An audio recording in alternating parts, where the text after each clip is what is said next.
Des scènes de joie et un grand ouf de soulagement poussé par cette population. L'eau, c'est la vie, dit-on. Une vie rendue possible grâce à une vision portée par le premier citoyen du pays. Ce mardi 23 août 2022, Félix Antoine Tshisekedi Tshilombo a fait le déplacement de la périphérie sud de la capitale pour présider la cérémonie d'inauguration de l'usine de traitement d'eau de Lemba Imbu, située à cheval dans les communes de Mongafula et Kimbanseke, au confluent des rivières Njili et Lukaya. Cette nouvelle usine produit dans sa première phase 35 000 m3 d'eau potable par jour au bénéfice de 60 000 personnes réparties dans une dizaine de quartiers de Njili et de Kimbanseke.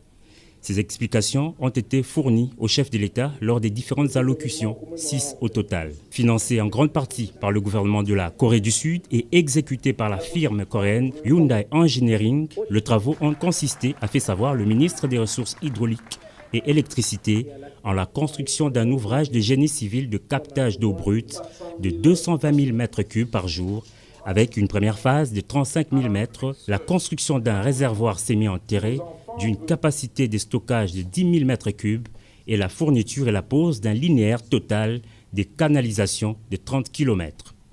Et c'est au terme de la deuxième et la troisième phase de cette usine que la production journalière pourra atteindre le 220 000 m3, quantité suffisante pour alimenter plusieurs autres quartiers de l'ouest de la capitale.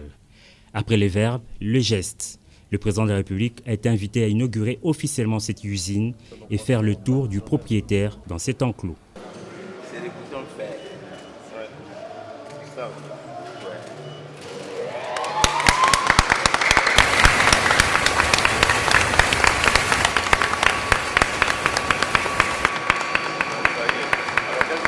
Avec la mise en fonctionnement de cette usine et celle d'Ozone d'ici décembre prochain, la Régie des eaux devra atteindre 550 000 m3 de production journalière et améliorer sensiblement le taux des dessertes à Kinshasa.